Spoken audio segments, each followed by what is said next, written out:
And Kennedy accompany Agyapong after a neck meeting, no, Yentenka. Kennedy adding some atuja through a spokesperson, a year Kwasi Quarter Natchez. What about we say Kennedy Agyapong and Casadi, Nanije, a year to say, a year neck at the Abaton Mountain, say a year 31st, a year January 2026, or Mobako, a year presidential primaries, you know, now somewhere a year December, Muhammad say delegate system, no meet me expanding, never be at me, I come up, nobody are calling him. Now, a year Kwasi Quarter, adding more about Ken Nanumusem and Odituja. Let's now bring in Kwasi Quarteng, spokesperson for Kennedy Agyapong, who has declared his intention to contest for the flag bearer position of the new Patriotic Party.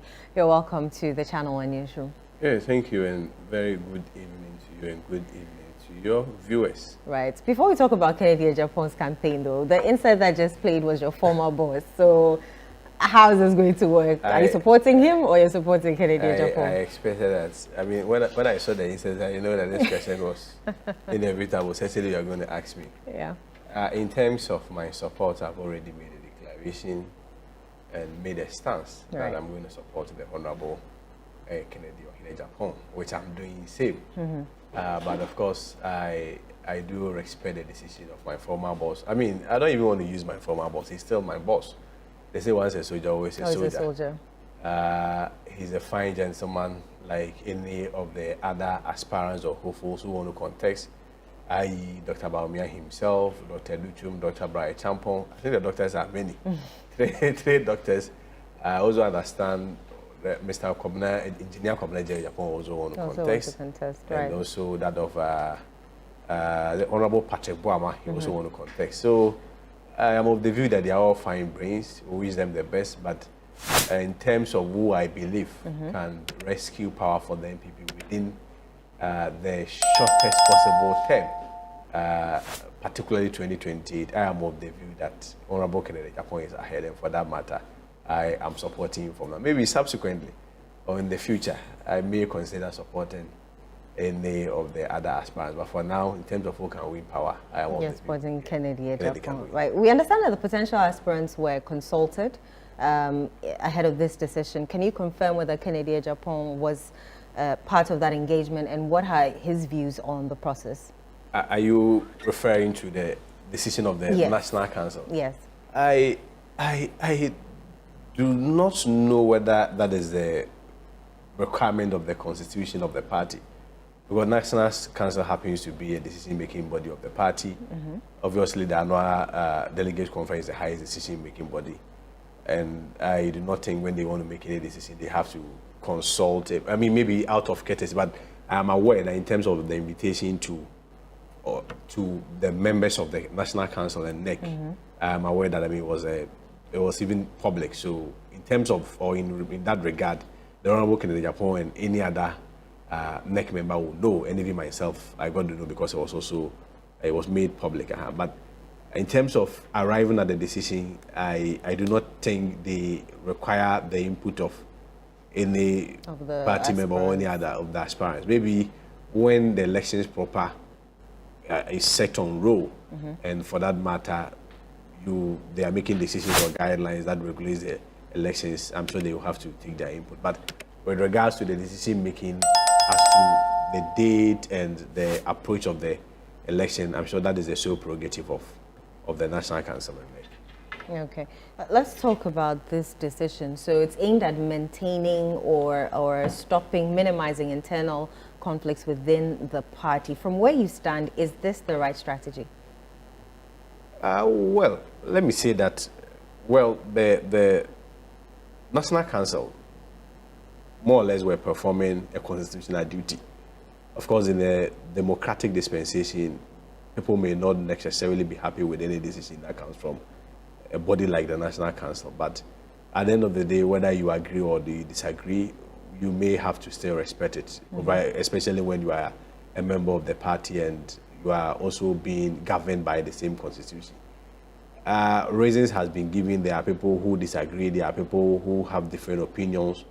But for us in the Kennedy Agyapong camp, we are of the view that they were performing their constitutional responsibility, constitutional mandate, except to say that if you look at the general acceptance of the decision, particularly referencing the approach where you may have a top to bottom approach. If you look at the interview we channel 1 and some about Canada Japan or didn't egu honum yentie the conversation general reception and the general acceptance, it appears to be quite unpopular within the public or the general space. But I mean, we believe that elections are won at the polling station. You have to have your message. You have to target the polling station executives, go to them, make your case, tell them what you want to do. If they buy into it, I mean, bingo, you get to move and win an election, becomes a flag bearer. So for us, our focus is more on getting to the polling station, speaking to the delegates, making sure that they believe in our message, which we have a very strong message. And we are of the view that Agyapong is winnable, he is marketable, he is somebody in terms of within the short period of time, 2020, he can be able to rescue us power as a party. And for us, we will engage the party people or communicate to them, and we are of the view that they are going to support us. I mean, as to calendaring and scheduling of election period, I mean, there is always no proper time. Whether next year or the next 2 years or whatever. Even with regards to the calendar, record that reference also has to be made to the Constitution of the party, where it requires that when you're in opposition, it has to be at least 2 years before we go into the next general election. So, well, we respect the decision of the National Council. We do not hold any tight reservations, except to say that the approach is something that, if you look at social media, if you look at the general public response, people have reservations too. But like I indicated, the job is on the grounds. We'll go on the grounds, engage the people, and sell our message. That's what is most important.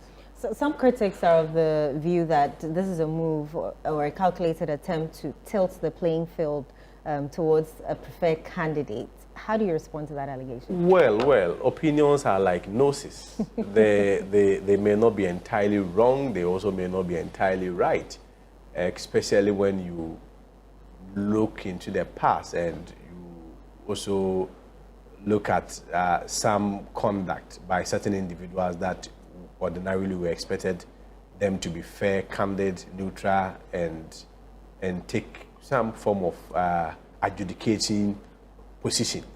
So people may have basis of making some of these comments. But I mean, for us, we are of the view that sovereignty resides with the people. It cannot be said that the over 200,000 delegates or polling station executives, their conscience can just be sacrificed at the altar of free people. I mean, politics is a game of strategy, it's a game of numbers. People may have their own way of trying to get what they want. I mean, sometimes it may be clean, it may also be a bit murkier.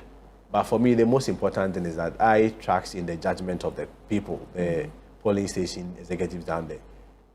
They are down there, they are base of the party. They go to the market, they go to the churches, and everywhere that they go, people are making reference to the fact that if you bring Agyapong, we are going to vote for you. And I am sure they are mindful of this heavy assignment on them.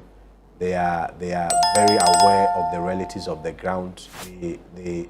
They move in the public space. They know what the public want. And I am not sure, no amount of tilting, no amount of manipulations, no amount of Machiavellian approach or tactics will be able to subvert the will of the people. And most importantly, if you even want to generalize it or escalate it to, for instance, the general election that we have been having. The last time President Mahama appointed electoral commissioner, which, I mean, the rumor was that he was going to help aid him win the elections, he lost woefully. And we also appointed the current electoral commissioner. We also lost and suffered the worst defeat that any presidential candidate has ever suffered in the history of our fourth republic, 1.7 million votes difference. So it shows that sovereignty resides with the people, not some few select people who may want to have their own motives or agendas. Yeah, we will not dismiss that, but our focus is very keen on getting our message down to the people, engaging them, talking to them, letting them know they are mind, and we are very hopeful that at the end of the day, they are going to do what is expected of them and what the masses are calling for. Thank you very much for speaking to us, Mr. Kwati. We appreciate your time. I am grateful too. All right. Let's do some more stories. And the way air from Air Kennedy in the camp straight about a NPP a neck meeting a course and some about mountain so your media be good in United say Kwasi Kwaten spokesperson for Kennedy Agyapong actually nemu e wo hodom a Dowona TV chawagen e comment section